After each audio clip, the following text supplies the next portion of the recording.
Welcome everybody back to the ZX Show. This is season 2, episode 3 of season 2, and I have been super happy. This has been back and forth episodes. I have been chugging out, and I know you guys see last week or this week I uploaded the season finale. There's a part 2 to that, by the way.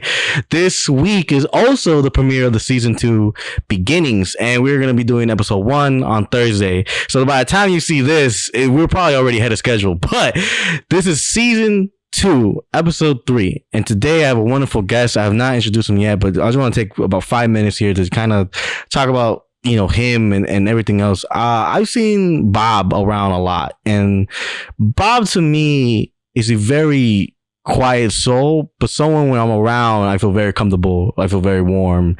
He's like the bird of this facility, where he's everywhere when you need him to be. When you talk to him, he has a nice smile, he has an incredible laugh, better than mine. He is really a guy that I haven't got to sit down, to have like a full conversation with, but I'm very proud now that we and him got to sit together, and he actually DM'd me. He was like, "Hey, I love your stuff, I want to come on the show, can I come on the show?" And that's something that dream come true moment happened, where someone outside of here saw the show, was like, "Hey, I want to join your show, can I join your show?" And actually texted me and saying wonderful things. And I haven't got a chance to text him back because I saw him in person. I'm like, you know what, bro, yes, we are gonna be on the show. Without further ado, here is Bob, everybody. Bob Mariner, I don't want to mess it up. Mariner, there you go, Mariner. Bob Mariner, like the Seattle Mariners, like the ancient Mariner. There you go. So Bob, introduce yourself, tell people about yourself, and even like things they probably don't even know about you. All right. Bob Mariner, born and raised northwest side of Chicago, suburb of Arlington Heights.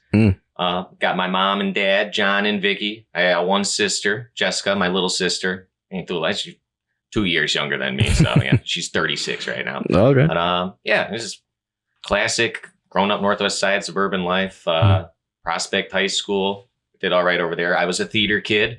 Oh, I mean, in media school and everything, I always kind of like had that, desire to either be in the light or at least be a part of it. So, you being in theater, was that like, man, I always wanted to be in theater, to be honest with you. But was theater like, how was that for you? Was that in high school? Was that in middle school? Or what was that? It started in middle school. Okay. And for me, that was, it's funny. I'm in sports emphasis now, but when I was younger, I was just like, I wasn't the biggest sports guy. I'm like, my dad didn't like that. I'm like, I want to sing and dance. He's like, I want to play baseball. And I'm like, no, the extracurricular activity, I'm a social butterfly. So I think that's really kind of what drew me into theater in the first place, was not only like getting to act and work on something creative, but there's a whole community. If you're doing a production, just like from beginning to end, you get to make a lot of new friends. And right. Yeah, it's hanging out with people and having fun. So I got into that. So I was kind of on and off, was doing theater, loved music, played in a lot of punk bands when I was back in high school and stuff like that. A lot of DIY, basement shows, things like that. So when you were a kid, you wanted to do theater, you wanted to dance, you wanted to act, but your father was like, I want you to do sports. How was that like at the time? Was that an issue at the time when you wanted to do theater, or was it like? He's a good dad. He obviously supported me and everything. I think it was more of my sister was already doing ballet, and he's just like, I know I want to support my kids, but he'd rather go and see me playing a baseball game or something rather than sit through a 2.5, 3 hour Shakespeare play. or later on in high school, go and see me sing and dance all the Billy Joel songs in show choir. Ooh, you got clips? Maybe the last week before I graduate, I will bring in that DVD. Oh, you have to. It's buried. It's under lock and key. Believe me singing Uptown Girl. Ooh, yeah, wow. For people who really know me, that's just like, they'd see that and be like, really, Bob? I got some pipes, man. All right, I got the moves too. You got the moves. Well, we actually been in an area where I got to see that firsthand, and trust me, this guy can sing. I see the first hand. This guy can sing. Karaoke once a week, baby. Come on.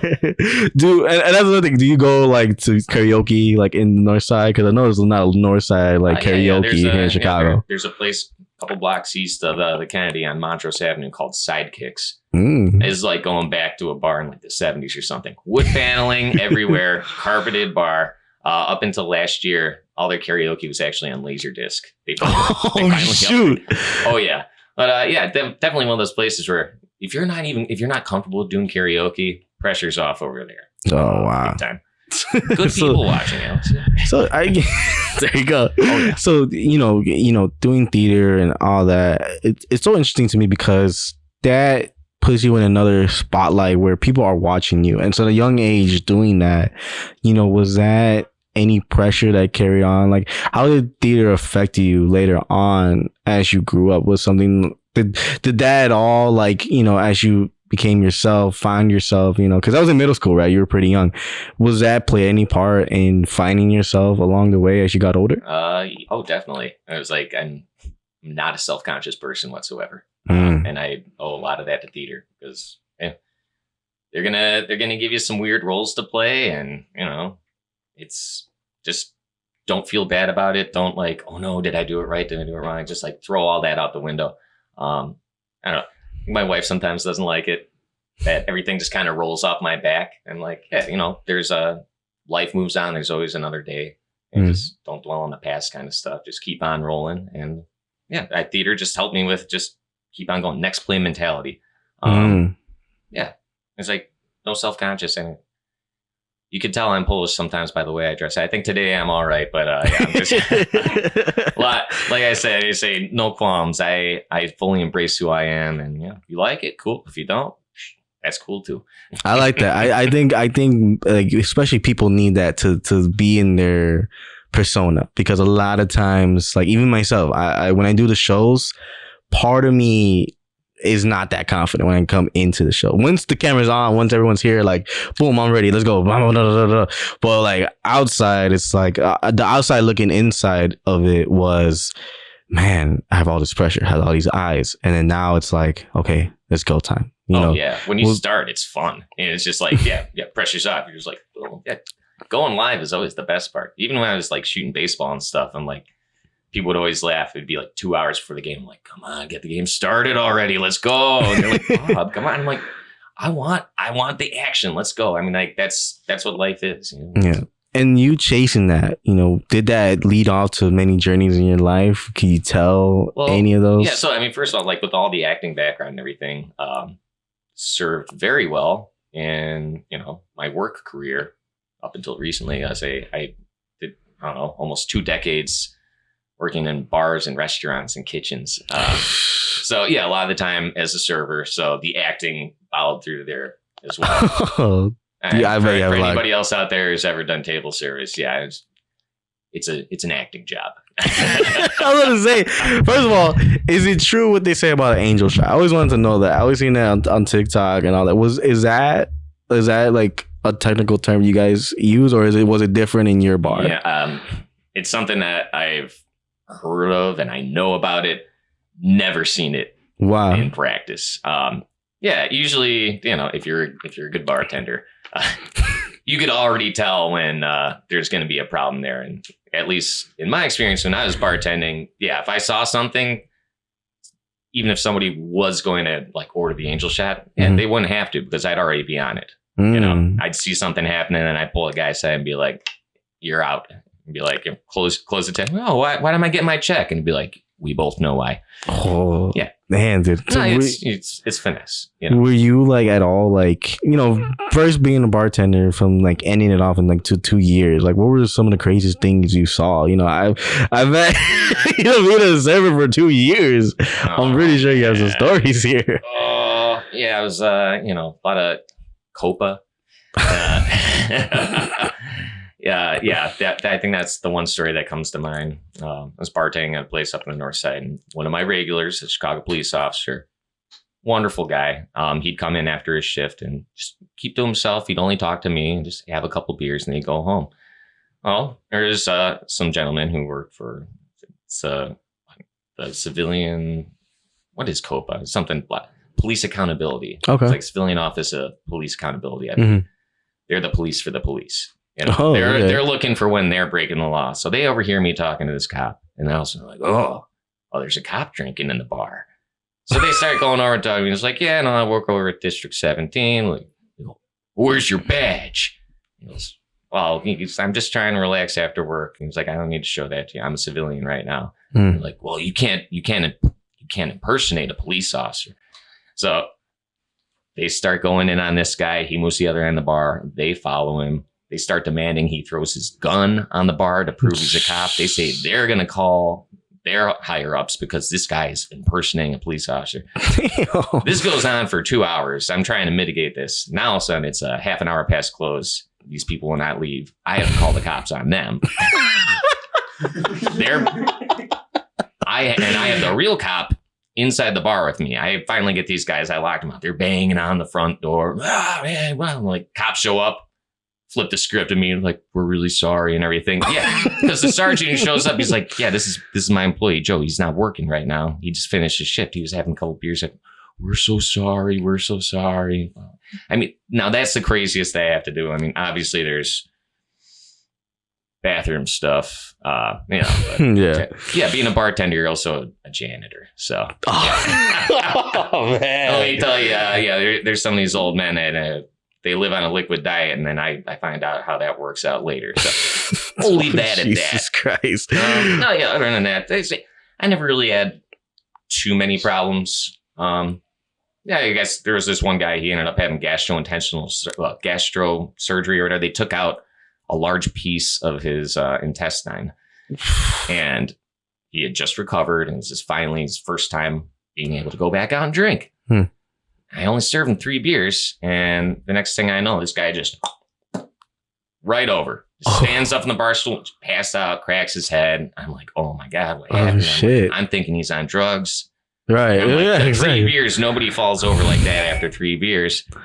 He comes back the next day and apologizes. He goes, I totally forgot, because a large piece of his intestine had been removed. His body processes and absorbs the alcohol that much faster. Oh, so he was. So every beer he had was like having 3 beers. That was his first time back out. So he forgot that the doctor told him, everything's going to be higher strength for you now. But believe me, that was a relief, because I'm like, am I a bad bartender? You're like, damn, what did I put in the drinks? Yeah, I was like, somebody's got to check these lines. Did you like clean the glass like extra clean after that? I was not that guy. I was a non-screen bartender, just sitting there, just wiping the glass. Oh my God, Bob. It was not a good business to be in, though. It just, from my experience and from a lot of people's experience in the Chicago service industry, at least, doesn't matter where you are or how fancy or how low class the place is. There's like major substance abuse problems like anywhere you go. Even if there's rules, be like 0 tolerance, nobody can drink here. People are sneaking shots constantly. Oh yeah. Almost every restaurant or bar I've worked at, you're getting 3 or 4 deep through your shift at least. Wow. And even if you're trying to avoid it, there's the peer pressure and everything. So that's one of the major reasons where I got out of working in bars and restaurants. The money was great. The mental health was terrible. Right. And that's what I was going to kind of go into, was like, how was your mental health at the time? Because I would feel like, you're constantly working in bars. You're always around alcohol. You're always around temptations, rather that's women, rather that's drinks, rather that, anything else like that, drugs, right? Bathrooms we were talking about. What was that, whole period of your life for you in that moment? Like, bring us back. Like, Man, it was like a bender, like a couple decade bender. Like everything blended together, and it was just, you would work and then you go to a 4 a.m. bar, hang out with all your coworkers, and continue to talk about work. And then at some point you'd pass out, and then you'd have a nightmare that you work a 13-hour shift, and then you'd wake up and you'd have to go and work that 13-hour shift. And it was day in, day out, over and over and over again. Yeah. I was losing it. It was like manic depressive kind of stuff. The highs were high, the lows were low. And it was like, about a year ago now. I was working at a place down Logan Square. Customers are great. My coworkers are great. The food was great. But I'm standing there and I'm like counting back how many years I've been doing this. And I'm like, what am I doing with my life? I'm almost 40. Am I going to be seriously like serving tables until I'm like 80 years old? And for some people that works, but for me, I was just like middle of a Friday night shift. I'm like, nope, not doing this. Obviously you can hear my voice. so many times waiting tables, I'd be like, hey, what would you like to drink? They'd be like, oh my God, you got a great voice. You should be on the radio. In my mind, I'm like, just hurry up and order the drink, you know? But, you know, that resonated with me. I'm like, you know what, fine. I'd seen the Illinois Media School thing on the train so many times. I'm like, all right. I walked out on a Friday night shift with a packed dining room. My manager's chasing me out. Oh my God, did we do something? Like, no, I need to make a life change. And go, right before 40, why not? And it's never too late to have a career change. And I figured, you know, make myself happy. And try to make some money while doing it too. Hey, my wife says it. I say it. My mom, you know, all my friends are like, this is the best move we ever did. I got healthier. Don't drink as much. I actually look forward to any job or even school that I'm doing here. So like, yeah, it's fun, man. And that switch for you was like, man, I bet like how was that like? Like now you're out of the bar. You was doing that for a couple decades. Now you're out of it. You're basically free. Right. Oh, yeah. You're free from the stench, the smell, the everything else. Right. You know, looking back at it, like if I were in your shoes, and most of the point of the show was to be in your shoes.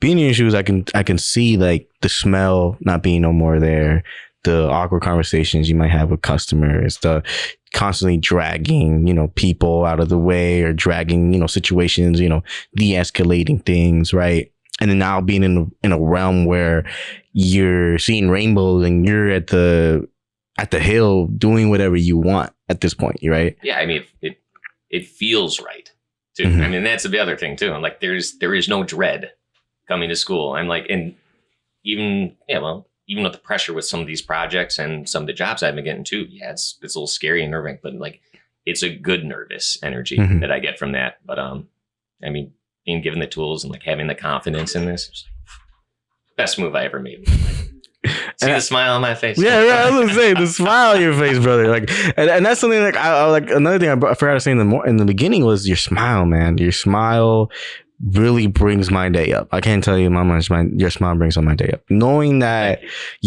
for sure, knowing that you're having a good day, and that goes for anybody. Knowing that they're having a good day, and then they bring that energy to me. It reminds me to be like, all right, you know what?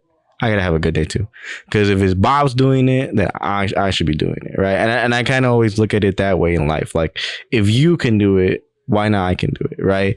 So, you know, now that you are in this field, now that you know, went out of the way, you know, you better your mental health, you know, how was your relationship like with your girlfriend at the time? Because now you have a girl, right? How is that relationship like now that you're out of that bartending? And it got a lot better. Right. I was gonna say. Well, yeah, I mean, that's it. You know, I wasn't coming home till 4 or 5 o'clock in the morning too. And, you know, she's my wife, and she's been my wife now for, oh my God, it was coming up on 5 years. Congratulations. We've been together for 11, but yeah, 5 years married. And yeah, there was a lot of fighting, and it's understandable because I wasn't there. You know, it was, I was married to the business and the booze. Yeah. That's true. And yeah, you know, when you have a partner, you want them to be present. Yeah. And yeah, I was bad. Part my fault. Also, a lot of just the business and the environment I was in too. But since I left that, our relationship has gotten much, much, much better. Does she thank God every day? Kind of thing where she's like, yeah. Yes, I have him here. Yeah, when I did decide to walk out of the last restaurant job I ever had, I called her first and just let her know. I'm like, is that okay? And she's like, please, dear God, leave. I'm like, okay, I got your support. Sweet. And then, yeah, that was another promise I made to her and myself is I'm like, I'm never going to work in a restaurant again. Thank God. I've been down that path, and I know how I lose it and how crazy things get. But yeah. And so, you know, going past the bars and everything, now you're getting out of there.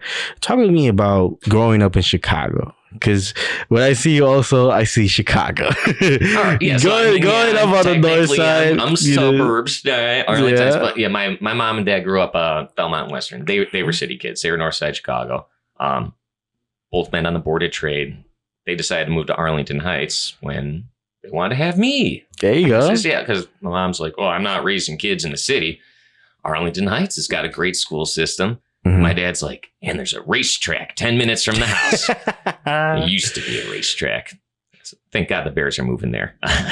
Yeah, please. Yeah. So yeah, I grew up out there, but even since a young age, it's like since my parents were city folks, my dad was still working on the board of trade. We were going downtown at least once a week. It was, a couple blocks away from the Metro track. And even by the age, I think like 11 or 12, my parents had taught me enough about, keep your head on a swivel, street smarts. Yeah. Right. Be like, I want to go to the museum. I want to go see, Art Institute. Mom would be like, all right, here's $5. Go hop on the Metro train, take your sister, and we go downtown. No adult supervision. I mean, I don't know if you'd be doing that now. Yeah, now it's a little different. Yeah. We're talking like late 90s, early aughts when. Yeah, I was say they're going. Yeah, ever since a young age, it's just, both my sister and I were definitely very city people. So, yeah, I liked it. Always north side. When I finally did move out of the suburbs, it was 18. Moved to Logan Square by like Fullerton Western. I mean, at that point, just getting out of high school and I was going to the city every night already. All my friends had already graduated. I was a young kid who was hanging out with the cooler kids. When I was a freshman, I was hanging out with the juniors and the seniors. So I was just going to the city and hanging out with all these guys already. So I was like, why are you moving to the city? I'm like, Mom, I drive out there every night already. And it's like, Mom, I'm cool. You not know that? I was going to move out there too. So yeah. So, it was like Logan Square for a few years. And then ever since then, I'm, right along Irving Park, Irving Pulaski. I was over by Irving Cicero for a little while. I love the northwest side. The far northwest side is great. It's close enough to the action, close enough to transportation, without all the craziness that you get with the majority of the city. That's true. No, at Logan Square, I've always go there, and it's always a vibe for me because you always go there. There's always energy, always people outside. But it's changed a lot. Yeah. I mean, that was 20 years ago when I was living in Logan Square. I was gonna say, how did you feel now that the change? And not only that, but like the state of the city, right? Because now it feels like you can't even go in the metro with your sister, and you just go into the museum and all that, and think you're safe, right? Not that it got more violent, but it became more like you have to be more careful. Oh, yeah. You know what I mean? So how did living in the city back then compares to how you feel like now? I'm guessing it was probably still just as dangerous. I think it was just my my invincible young self mindset. Yeah. Where, I was probably in a lot of bad situations where I'm just like, yeah, whatever, nothing could touch me, Logan Square, I liked it when it wasn't as gentrified. But I mean, that's the way it goes with most Chicago neighborhoods. And that's true.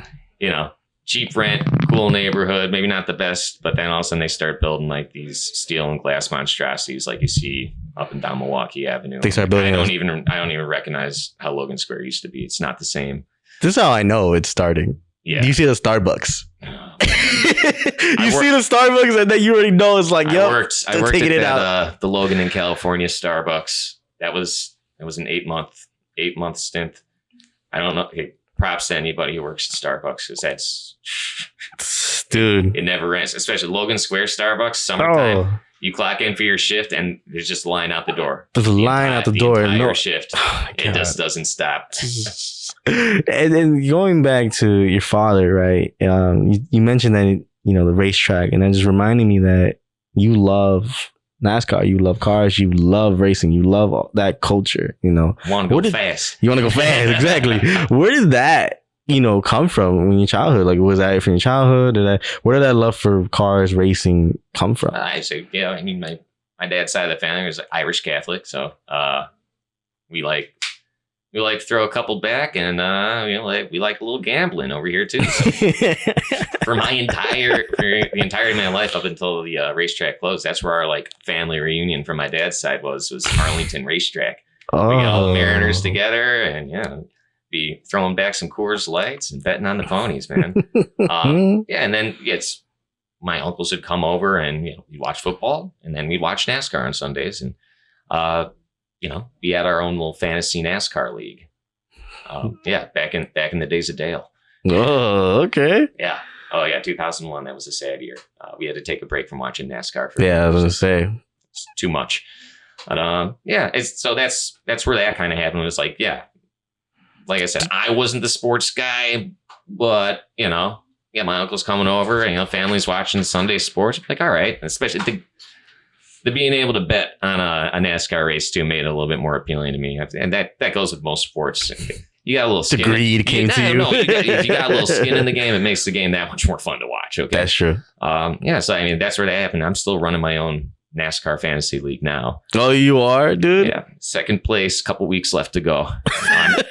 I'm chasing big time. And, you know, when you said, you know, this is your new venture, this is your new career, you know, new dreams come out of that too, you know, and you said like, oh, I'm about to hit 40. I don't care when you start, you know what I mean? As long as you start, right? I appreciate you starting at when you start, because it takes a lot of people to be like, you know what? I'm done. Let me switch my life around. It takes a lot, because a lot of people can't do that. A lot of people rather stay in that position rather than get out of that position. It's easy to get comfortable. It's easy to get comfortable, right? One of the things that made this seem like an okay, like I felt comfortable with this transition, being able to start over at like 38 years old with this, my father, like I said, worked on the Board of Trade over like 30 years, I want to say. Mm-hmm. But, the dawn of E-Trade and being able to, like, Robinhood, all that stuff, being able to trade on your phone, stockbrokers, they didn't need him anymore. Right. That, and also a lot of his bosses got blown up in September 11th, 2001. I was Board of Trade. His higher ups were all in the Twin Towers over there. Right. So all of a sudden his business is gone. He goes, what do I want to do? I always had a passion for cooking. So there's my dad, right around the same age I am at that point. And he's like, you know what? I'm going to go to, cooking and hospitality, culinary institute, Chicago, something like that. Yeah. Chic. And he got his culinary license. He graduated 4.0 and became a chef. That's what he wanted to do. But yeah, he did something that paid the bills for the majority of his life. He hated that job. And then he did a shift around 40 and he loved it. And I loved it too when he was in school, because, his homework was cooking and I got to taste test everything. He's really good cook. The benefits. Yeah, it's like classically French trained. He cooks some good Italian stuff too. Guy could cook anything. But yeah, no, I mean, that helped me a lot, being like, okay, it's never too late. And also, I mean, like at this school as well, it's just wild. Like when I first came here, it made me feel comfortable as well. Like you said, it's never too late to start as long as you start. You got people in here who are like 18, 19 years old. You got people in here who are also like in their 70s, man. Yeah. It's like, yeah, dude. We're in sports emphasis right now. We're doing our final project, which is a sports documentary. The year you were born, what was happening that year in sports. And yeah, I'm talking to one of our my fellow students, Denise. Shout out to Denise. She's pulling stuff. She's pulling stuff from like 1961. And I'm like, wow. I'm like, that's hilarious. I go, it's harder for you and me. I'm like, because I'm pulling stuff from 87. You're pulling stuff from 61. I go, Frankie over here is pulling stuff from 2006. It's a lot easier for him to find content over here. Okay. As everything seems a lot cleaner. But yeah, I mean, just the gap in years. I'm like, that's really cool. Yeah, I mean, this is one of those businesses where I guess the ageism isn't going to be as prevalent. Yeah. If you know your stuff and you show up on time and you positive attitude, well, you can do it, Yeah. Yeah, I think about it when you're watching Cubs games and stuff like that, and you see these camera guys. they're in their latter 60s and everything too, and I'm just like, man, that's awesome. Like, you're living the dream. You get to go and watch baseball every day. You get paid for it. And you take some awesome shots too. Exactly. Yeah, and that's something hilarious to me. It was like I said, the voice. I initially was like, all right, I want to do voiceover. And I had done some voiceover work previously. I've dabbled in maybe about like 10 years ago. Mm-hmm. Got a couple gigs, and ATI Physical Therapy, proud sponsor to the Alabama Crimson Tide at that point. Mm-hmm. Roll Tide. Yeah, so I was like, I'd done voiceover work, and I realized in this day and age with AI coming through and everything, and I know some people who work for, advertising firms, Leo Burnett, things like that. And in the past couple of years, their budget for voiceover work has gone way down because they just use AI now. Yeah. So my thinking was, all right, I'm probably not going to be able to get some voiceover work, but if I learn how to edit and engineer and write copy, that's a great thing, because you're still going to need to be able to do that. So I came into this school with my full intention, like learn the back end of radio advertising. And then it turns out I fell in love with cameras. The camera work stuff scared me at first. I'm like, well, there's so many buttons on this. And now I'm like, give me that. Give me that. You don't know what to do with that. Give me that. Oh, yeah. Throw that shit. Yeah. So I was like, yeah, the camera stuff has been like super fun. That's something that I did not expect when I came here, but I fell in love with. So now it's like, yeah, the audio stuff, great. Video editing, great. Camera work, great. Writing copy, great. Oh, yeah. I'm like, give me as many skills as you can. I want to be able to show up and be like, who do you need? What do you need me to do? I can do it all. You know? Man, I cannot believe you, man. Just everything that you've been going through and what you come up to. Now you're from holding up a glass to holding up a camera. You know, what are your dreams like out of this? Now that you're at this point, right? This is a new life for you, new changes, right? And then not only that, but how does this change, affected your mental health, right? Like, because I bet it did the opposite, where it made it better. Because some people, when they do new jobs, they kind of get either more depressed, or they're like, oh, I hate it, I kind of want to go back to my old job. This is like you found it, right? You found gold. Yeah, man. It's like, this is, so my dreams, where do I want to go with this? I want to shoot some racing, dude. That the summation is like, get myself a job with NASCAR, shooting these cars going almost 200 miles an hour, traveling the country from February through November. That would be amazing. And, even if it's not racing, that's cool. If I could shoot live sports, awesome. We're in a great city for it. Well, I mean, major league teams, minor league teams, all the college sports. I mean, There's so many opportunities. So, like I said, I prefer racing, but hey, throw me on camera anywhere, man. That's the one thing that's awesome about this business as well, as opposed to my previous life's work, was in restaurants, man. It's the same stuff, day in, day out, day in, day out, over and over and over and over again. In this field, especially with camera work and like going live on location, doing remotes, it's different every time. It keeps you mentally engaged. It's problem solving, and it's fun. Like, I was out in Ohio last week, and we're like, okay, all right, we need to fly a wire 30 feet up here over to there. We don't have a lift. Like, how do we do that? All right. Let's throw Bob in the air. Hey, man. That's like, you got to think on your feet. We're like, okay, all right, we got tape, we got rope, we got a 10-foot light stand. Okay, let's see if we work this. It took us 2-3 minutes to figure out exactly what we're going to do, but we did it, And, it's just kind of, that's what I like, the problem solving. I need something different every day, keep me mentally engaged. I don't want to get bored. Right.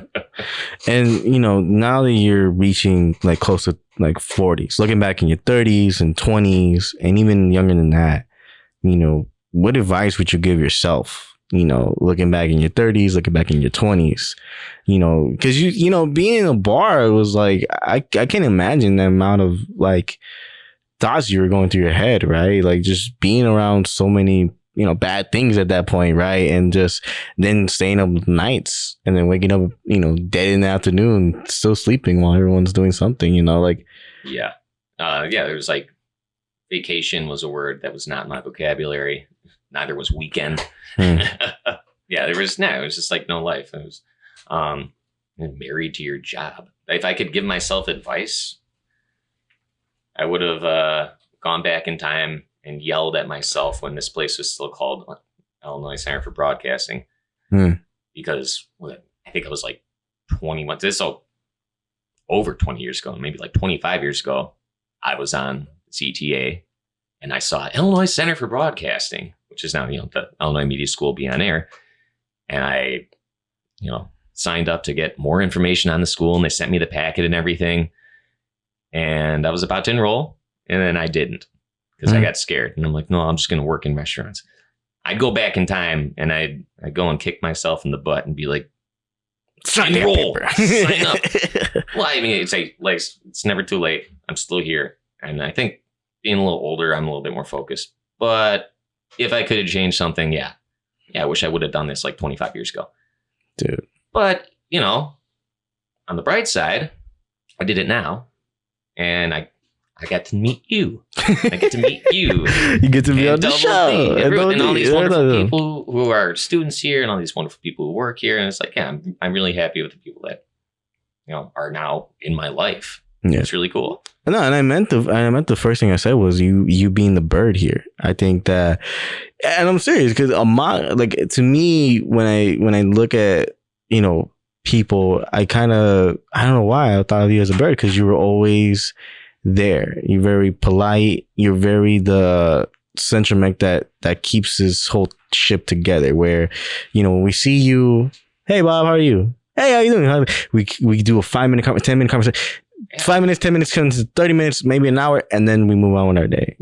Seeing you, passing by really gave me the courage to be like, you know what?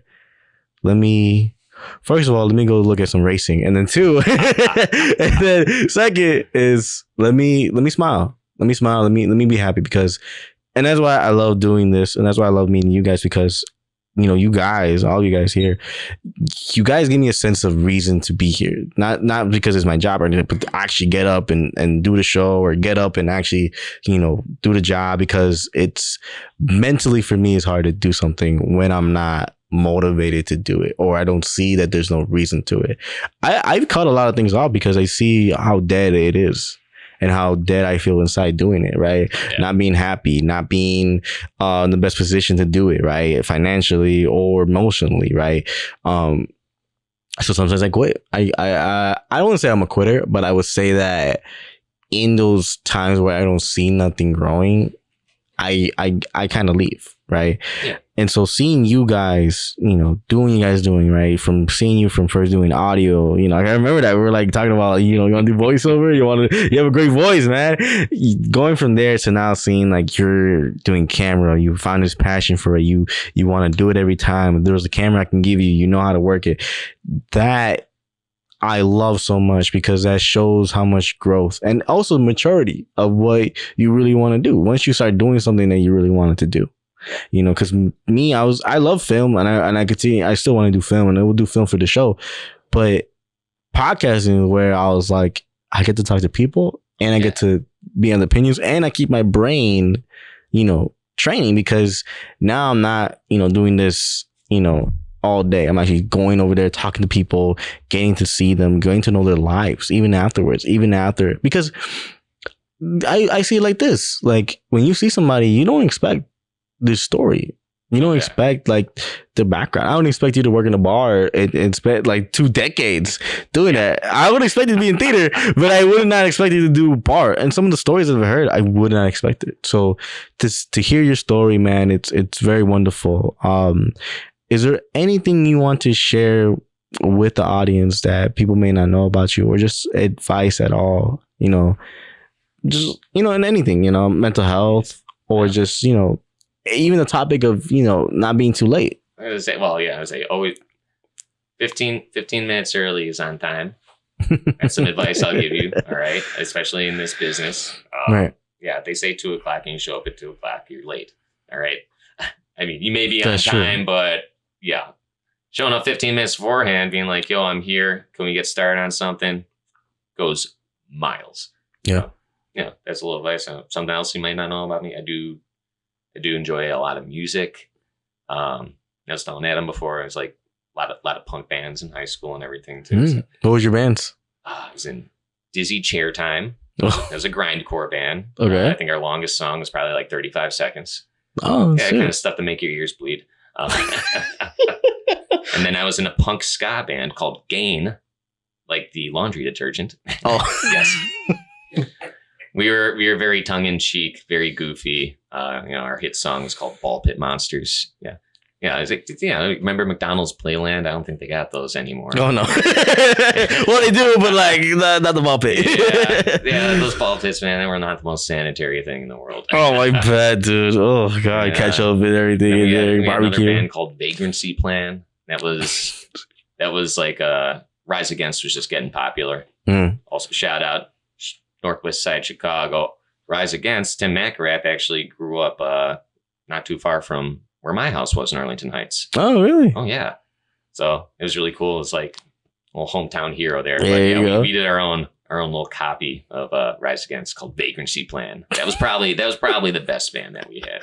We gotta look at all these tapes, man. You have a whole. I definitely, I got audio and video from all those, so I will gladly share those with you at some point. Man, that's awesome. Oh man, that's awesome. Yeah, those are some good times. So yeah, I think that was my first dream was like, I'm gonna be a rock star. Yeah, it's really hard. Especially when your songs are just okay. But I had fun. Did you go back to it? Did you ever thought about going back to it? Oh, I mean, with music, it's hard. I mean, you can put yourself in a room with other people who know how to play music, but then unless you have that special connection with certain people, because I played music with a lot of people, but there's only a handful of people that I've played music with where you have this unwritten, unspoken connection with them, where you start playing something you're both thinking the same thing without saying it, and everything gels together. So it's hard for me to get back to that, because the only drummer I like to work with, he's got a life and a wife and no time anymore. He's can't drum it. Yeah, it's my bassist and vocalist, now he's got a baby and a wife, and he's all busy and everything.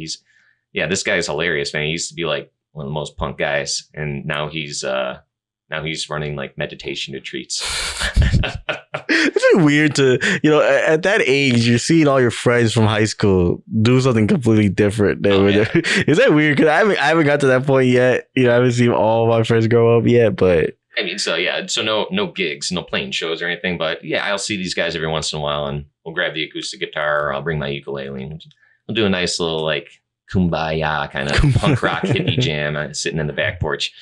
There you go, man. But I still play ukulele every single day. I got my amps and my electric guitars, but I got downstairs neighbors. I really don't want to make them. They don't want to give back. I could turn it up to 11, but I'll keep it acoustic.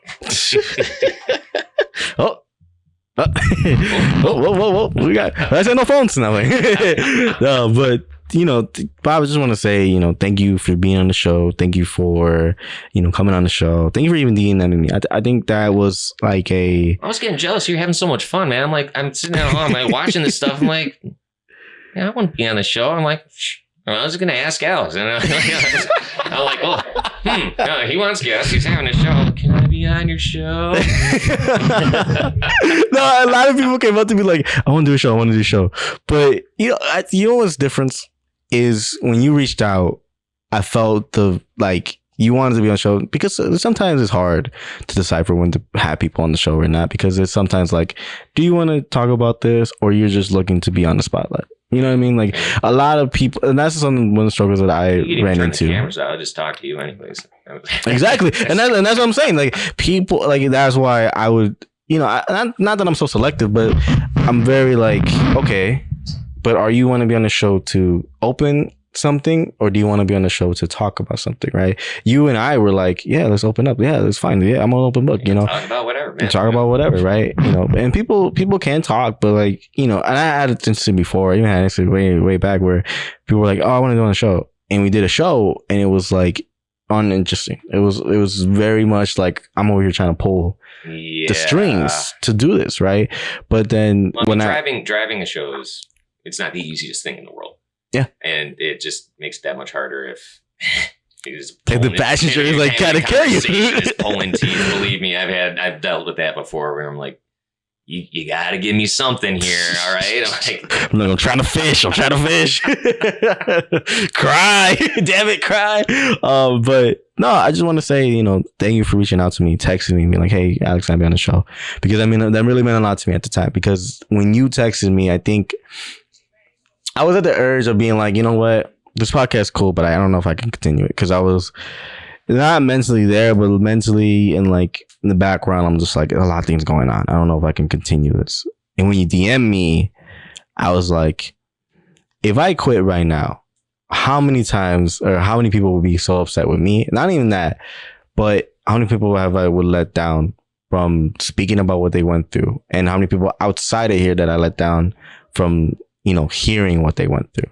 Dude, I mean, this is huge. Just how, you having this show, and for everybody to be able to go out and see that, I think gives a lot of confidence to all these other students over here too. or maybe like, I don't know if I can do this. And then it's like, they're seeing you churn these things out, you know? I mean, you're busy, and I'm glad that you didn't quit and that you're sticking with this. No, Thank you. No, it gives confidence and hope to all these other students who are maybe don't have that confidence. They're like, okay, I could do this. And it's like, how comfortable you are, how comfortable I am. And people are going to see that and be like, you know what? I can do this. Yeah. And yeah, thank God you didn't quit. It was like the urge, bro. I'm not gonna lie to you. No, we got all this equipment. We got all these great people, all these talented people in this school. Like, why not? And like, exactly. Nah, dude, we got this stuff. Don't let this room sit empty. Exactly. Right? There's too many times where I've come by and I'm just like, why isn't anybody using this, man? You know, like, let's go. It's a media school. Let's make some media. Right? Exactly. I know. And I just want to say, you know, to every guest, and even you, you know, the fact that I'm, that's what, I was just kidding. No, you're good. No, I think like for me, the thing is like, you know, people like Joshua, people like Deanna, people like Marcel, people like Kevin, people like, you know, Adam, you know, Antonio, you know, boy, Breon, you know, Esteban, even Kid Soul over here in the back. All these guys, like, I want to see them have their own show, or I want to see them do something outside of here, because I believe in each and every one of them. I believe that each and every one of them has a certain thing to where they can bring it up to more heights, where they can mold this thing they have. And if they just, you know, pivot to the right direction, or they follow the right path, or they you know, they continue on in this path, I think they'll do great things. And I've always said that. I've always said that in most episodes, because I do genuinely believe it. And I genuinely believe you will one day record for NASCAR. I genuinely believe it. I see it happen. I see you coming back to me at least like 10 years later, or like a couple of years later, and you're like, hey, you want a free ticket to NASCAR in Chicago? It's coming into Chicago. And I'm gonna bring my boy Joshua, I'm gonna bring my boy Adam, I'm gonna bring my boy Breon, I'm gonna bring my boy Esteban, I'm gonna bring everyone over there. We're going over there lit. No, I mean that is so. I mean, for my dream, actually, I'm already moving in that direction. So first of all, be professional. Talk to as many people as you can. Yeah. Make those connections. It will pay off. Okay. I've already gotten a couple paid gigs now. There you go. Shooting tractor poles all over the Midwest. Middle of nowhere kind of places, county fairs, but that's motorsports. Yeah. No, those tractors do not go 200 miles an hour. But they go somewhere. It's still motorsports. But yeah, that's already an inroad, and I've started to make connections there, and like hopefully that, you know, leads to more racing. You know. Yeah. I'll get to NASCAR eventually, but I'm sure there's gonna be a lot of smaller dirt tracks and, you know, trailer racing, maybe some demolition stuff. I mean, next time Monster Jam comes through over to Allstate Arena, I'm gonna see if I can get in there somehow too. Yeah. I say, hey, you know, let's make those connections. Let's see where it takes. You know, I was like, I've been scoping out a couple NASCAR jobs. No, that's the biggest thing is like, when I make it big. I've already talked to the wife about this. I'm like, if I get hired by NASCAR, we're gonna have to move to North Carolina. What? So no, and I've already like looked into this, and the funny thing too is like, for a lot of those shops, you're like, you will have to really relocate to North Carolina, like, but you will probably only be in North Carolina like 25% of the year. Well, I mean, NASCAR, it runs second, third week of February all the way through almost the end of November. Yeah, that's true. And yeah, so race on Sunday, pack up, get in the hauler, drive halfway across the country to the next racetrack, work on your car all week, and then you're right back at it, you know, qualifying, practice, and then another race the next week. You're just constantly moving. I like how it's funny. You get to enjoy December. Right. You get to enjoy December. that's about it, you know. Go to Mexico probably. But then it's back to the shop doing you know, whatever shooting and like promo and stuff, everything for like January. And then you're back to racing in February again. So man, I gotta feel bad for these drivers. All this money that they make, and they only ever get to like enjoy their house or all their toys for like 1 month out of the year. No, you there all the time. There you go, man. Yeah. Hey, it's a grind. Hey, and you know, to be part of that grind. How like, and now that you're in that field, and now you're kind of reaching to that field, right? man, how does it feel for you? Like knowing that you were a kid coming to Sunday, watching, NASCAR with your uncles and your dad, and, going through all the way back to now in this moment. How does it feel for you now that, life finally came full circle? Yeah, and, it feels great. Yeah. I made the right decision, no more nightmares. I sleeping well. There you go. And, it's like, given this field and everything, it was like I like the gig work. I have a little bit more freedom with my time as well, so that's nice. Mm-hmm. And I'm gonna start going to some more NASCAR races in person instead of just watching on TV. I'll actually be hitting up Talladega in a couple weeks. Oh, driving down to Alabama. Damn. Oh, yeah. If I don't come back, it means I've joined the circus. If you don't come back, I'll be like, you know what? Like, The ZX show. Oh boy. Bob's not here. Got lost in the snake pit. Oh my That's God. like the fake pig, exactly. Well, you know what, Bob? Thank you for coming on the show. Thank you for this wonderful conversation. Thank you guys for watching back here, and thank you everyone behind the camera that's been crew. wonderful crew over here. There's no shortage of talent here at IMS. O'Hare campus. Chicago campus is okay. O'Hare campus is where it's at. Exactly. And so seeing you guys, everything else has been wonderful. I just want to say thank you for being on the show. And thank you guys for watching the season 2 of episode 3 of the ZX show. It has been awesome so far. I've interviewed like a lot of people. I'm gonna interview more people around this week, so I'm kind of tired. But I just want to go on this rant and just say, man, it is to see talent go further, to see talent because when I started, he basically started, and so to see talent, progress over and over and over, and to reach a certain point where they're at that climax where they're getting there, they're getting to that dream, or they're getting to that goal that they want to have in mind. As a teacher, and I didn't never put in this perspective before, but now as a teacher, my mindset is, wow, I feel like a proud, papa in a sense, right? Like a little proud papa, seeing all you guys. I'm a lot older than you, dude. Yeah, I know. That's a weird thing too. I'm 21 and all these guys are like, yo, dude, thank you for helping me. I'm like, bro, like by the time I get out of here, we're probably gonna be co-workers. Like it's just gonna be like that. I would love to be your coworker. I would love to be your coworker, man. I would. Oh my god. But no, I feel very proud and also very inspired to know that, at a young age, if I keep going further, my dreams will also be there. And to know that maybe that might come sooner. It's really cool. It's really thoughtful to think about. So I just want to say to everyone watching the show, chase your dream. Chase your dream. It's never too late. It's literally never too late. And I know it's so cliche to say, oh, chase your dream. Everyone says that. No, chase your dream. If you need to quit that job, quit that job. If you need to cut that person out to, live further on, cut that person out. If you need to, find God, or if you need to go to therapy, or you need to, tell your boss, you know what, stick it up. I'm not doing this no more. Do it.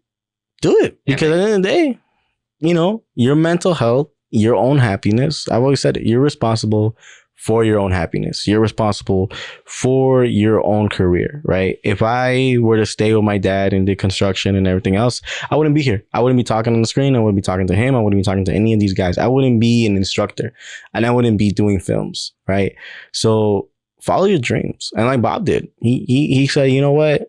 Switch. I'm not doing this no more. Let's make a switch. Yeah, and you don't know how long you're going to be around here for on this planet. You only got so much time. Might as well be happy, right? Exactly. No, exactly. And so thank you guys for watching the ZX show. Be happy.